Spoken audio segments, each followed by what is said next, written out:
నమస్తే, నా పేరు బాలకృష్ణ. క్యూటీవీ న్యూస్ కి స్వాగతం. ఈ రోజు వార్తల్లోని ముఖ్యాంశాలు.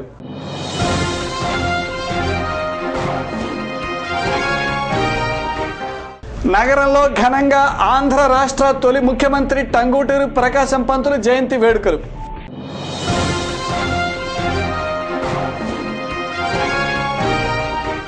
జిల్లాలో బెల్ట్ షాపుల నిర్మూలనకు అవసరమైన చర్యలు తీసుకోండి, అధికారులను ఆదేశించిన కలెక్టర్ కాంతిలాల్ దండే.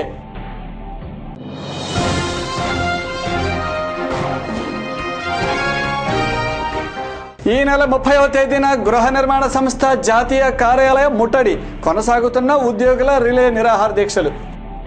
ఆంధ్ర రాష్ట్ర తొలి ముఖ్యమంత్రి, బ్రిటిష్ సైనికులను ఎదురొడ్డి నిలిచిన స్వాతంత్ర సమర వీరుడు టంగుటూరి ప్రకాశం పంతులు అని సినీ నటుడు విజయ్ చందర్ తెలిపారు. నేడు ఆయన జయంతిని పురస్కరించుకొని బీజేపీ నాయకులు ఏర్పాటు చేసిన కార్యక్రమంలో ఆయన పాల్గొన్నారు. నగరంలో టంగుటూరి కాంస్య విగ్రహాన్ని ఏర్పాటు చేయనున్నట్లుగా ఆయన తెలిపారు.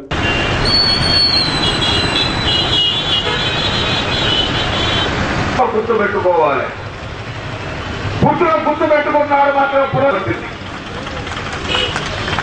తెలంగాణ పెట్టకూడదు అని అయినా సరే పట్టు పెట్టాం. జాతిలో ఆ స్వతంత్ర పోరాటంలో ఎన్నెన్ని త్యాగాలు ఎవరెవరెన్ని త్యాగాలు చేశారో అన్ని త్యాగాలను కూడా మనం సేకరించుకుంటూ ఆ పెద్దలందరినీ కులాలకు అతీతంగా మతాలకు అతీతంగా ఉన్నటువంటి మహానాయకులు, జాతిలో ఉన్నటువంటి మహానాయకులు, స్వతంత్ర పోరాటంలో వారి అసులు బాసులు నాయకులు ఉన్నారు, పోరాటం చేస్తున్నారు. చీరాల పేరాల గోపాలకృష్ణ గారు కానీ, కథనికబాడు వీరయ్య చౌదరి గారు కానీ, ఇలా ఒకళ్ళేంటి ఇద్దరేంటి ఎంతోమంది ఉన్నారు. అలాగే అల్లూరు సీతారామరాజు గారు, ఇలాంటి వీరందరికీ కూడా ఒక నందనవనంలాగా 25 ఎకరాల స్పేస్లో వీరందరికీ మన పెద్దవాళ్ళంటే ఒక మ్యూజియం లాగా బ్రహ్మాండంగా అసలు అక్కడికి వెళ్తే కనులు విందుగా ఉండేలాగా మన జాతి అంతా అక్కడ కనపడేలాగా ఒక నందనవనం లాంటిది ఒకటి చేస్తారండి. ఆ బాధ్యత కూడా వీరే తీసుకుని దాన్ని ముందుకు తీసుకెళ్తారండి మీకు కోరుకుంటున్నాను. చాలా ఆనందంగా ఉంది. ప్రకాశం పంతులు గారి జయంతి సందర్భంలో గుంటూరు పట్టణంలో ఈ యొక్క వేదికను స్టార్ట్ చేశాం. ఈ వేదిక సొసైటీ రూపంలో తీసుకొచ్చి తద్వారా వారి యొక్క కాంస్య విగ్రహాన్ని ప్రతిష్ఠ చేయడానికి తొలి ముఖ్యమంత్రి ఆంధ్రుడు యొక్క ఆత్మగౌరవాన్ని, భారతదేశాన్ని, ఖ్యాతిని ఆంధ్రలో తీసుకెళ్లేటువంటి ఘనత టంగుటూరి ప్రకాశం పంతులు గారికి. అందులో గుంటూరు జిల్లాలో పుట్టినటువంటి ఆయన ఈ జిల్లాలో ఎన్నెన్ని సేవలు చేయడం జరిగింది. జిల్లాలో మద్యం బెల్ట్ షాపులను నియంత్రించేందుకు కట్టుదిట్టమైన చర్యలు తీసుకోవాలని కలెక్టర్ కాంతిలాల్ దండే అధికారులను ఆదేశించారు. నేడు స్థానిక డిఆర్సీ హాల్లో ఆయన అధికారులతో సమీక్షా సమావేశం ఏర్పాటు చేశారు.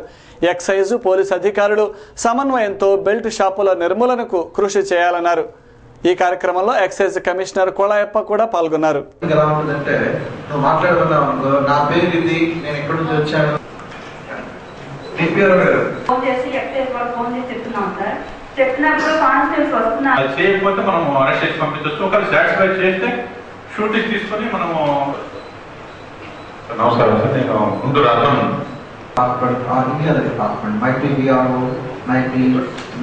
మీరు చెప్పినట్టుగా మహేష్ గారు కూడా యాక్ట్ చేస్తారు. యాక్చువల్లీ నెక్స్ట్ టైం ఏంటంటే మనం బెల్ట్ షాప్స్ క్లోజ్ చేస్తాం. ఇంకా మనకి సస్పెక్టెడ్ ఏరియాస్ ఉన్నాయి. ప్రీవియస్ గా జిల్లాలో 900 ఉన్నాయా, 200 ఉన్నాయా, బెల్ట్ షాప్స్ క్లోజ్ చేస్తాం. ఇంకా అక్కడక్కడ కనిపిస్తున్న బెల్ట్ షాప్స్ ఉన్నాయి. ఈ 1 month లో మన ప్రోగ్రెస్ ఏంటి, ఎంత అరెస్ట్ చేసాము, ఎన్ని కేసులు పడుతున్నాం, ఎన్ని పాలసీ చేసాం అనేది కొంచెం చూసుకుని పెట్టుకోండి. Not suspecting that fellow Mahesh would be under connect.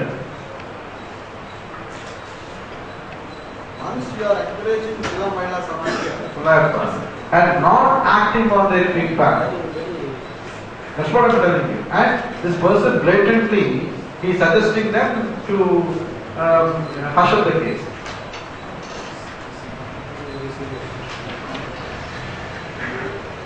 Prashanti, I think that these sort of things might be there and number of things. Okay. So that's what. Sir, last time, exercise are meeting స్థానిక collectorate వద్ద గృహ నిర్మాణ సంస్థ out sourcing ఉద్యోగులు చేపట్టిన relay నిరాహార దీక్షలు నేడు 5వ రోజుకు చేరుకున్నాయి.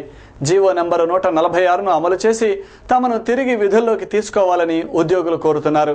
ఈ నెల 30వ తేదీన గృహ నిర్మాణ సంస్థ జాతీయ కార్యాలయాన్ని ముట్టడించనున్నట్లుగా వారు తెలిపారు. ఉద్యోగుల ఐక్యత, జిందాబాద్ అవుట్ సోర్స్, జిందాబాద్ అవుట్ సోర్స్ ఐక్యత, జిందాబాద్ అవుట్ సోర్స్. మరి మేము ఈ రోజుకి మా రిలే నిరాహార దీక్ష 5వ రోజు కొనసాగించడం జరుగుతుంది. మరి 5 రోజుల నుంచి మేము ఈ రిలే నిరాహార దీక్షలు కొనసాగిస్తున్నా కానీ ఈ ప్రభుత్వం మా గురించి కొద్దిగా కూడా పట్టించుకునే పరిస్థితులు కనపడుతున్నాయి. ఇంతవరకు మా గురించి ఏం ఆలోచించట్లేదు. ఎందుకని మమ్మల్ని ఇలా నిరాధారణగా మమ్మల్ని రోడ్డును పడేశారని చెప్పేసి నేను అడుగుతున్నాం. గత 8 సంవత్సరాలుగా మేము పనిచేసి ఎంతో కృషి చేసి పేదవాడికి ఇల్లు కట్టించిన అనుభవం మాకుంది. అలాంటి అనుభవం ఉన్న మమ్మల్ని ఒక కలంపోటుతో రోడ్డును పడేసి 189 కుటుంబాలని గుంటూరు జిల్లాలో రోడ్డును పడేయటం జరిగింది ఈ ప్రభుత్వం. ఒకటే అడుగుతున్నాం, అయ్యా మా లోపం ఏమిటి? మేము శక్తి వంచనతో పనిచేసి ఉన్నాం, అయినా కానీ మాకు ఉద్యోగాలు ఇవ్వమని చెప్పేసి మళ్ళీ మిమ్మల్ని వినయపూర్వకంగా అడుగుతున్నాం. అయినా కానీ మా మొర ఆలకించట్లేదు. ఎందువలన నేను చేసిన తప్పేమిటి? పేదవాడికి ఇల్లు కట్టించడంలో ఎంతో కృషి చేసి ఉన్నాం. ఇంకా ముందు కూడా పేదవాళ్ళకి ఇల్లు కట్టేయడంలో మా వంతు సహకారం ఎంతైనా చేస్తామని చెప్పేసి మీ అందరికీ కూడా వినయపూర్వకంగా తెలియజేస్తున్నాం. అయ్యా మాకు మళ్ళీ తిరిగి మాకు ఉద్యోగాలు ఇచ్చి మమ్మల్ని కూడా పేదవాడికి ఇల్లు కట్టించే దాంట్లో మమ్మల్ని భాగస్వామ్యం చేయవలసిందిగా మరొకసారి తమకు విజ్ఞప్తి చేస్తున్నాం. స్వాతంత్ర సమరయోధుడు, తెలుగు ప్రజల గొప్పతనాన్ని ప్రపంచానికి చాటి చెప్పి భారతదేశ చరిత్రలో తనకంటూ ప్రత్యేక స్థానాన్ని ఏర్పరచుకున్న టంగుటూరి ప్రకాశం పంతులు జయంతి నేడు. ఈ జయంతిని ప్రభుత్వం రాష్ట్ర అధికార పండుగగా గుర్తించింది.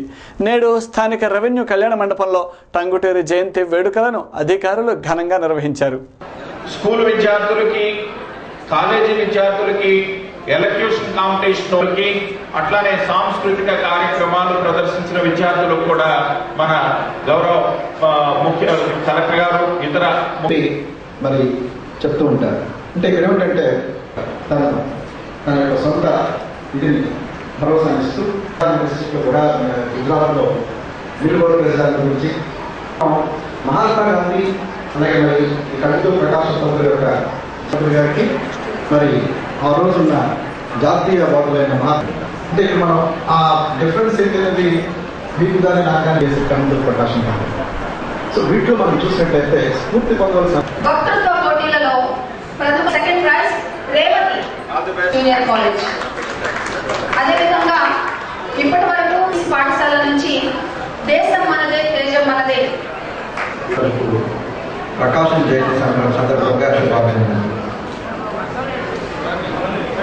మనందరికీ తెలిసిందే టంగుటూరి ప్రకాశం పంతులు గారు ఆంధ్ర రాష్ట్రానికి 1953లో తొలి ముఖ్యమంత్రిగా ఆయన పనిచేయడం. అలాగే మరి 1940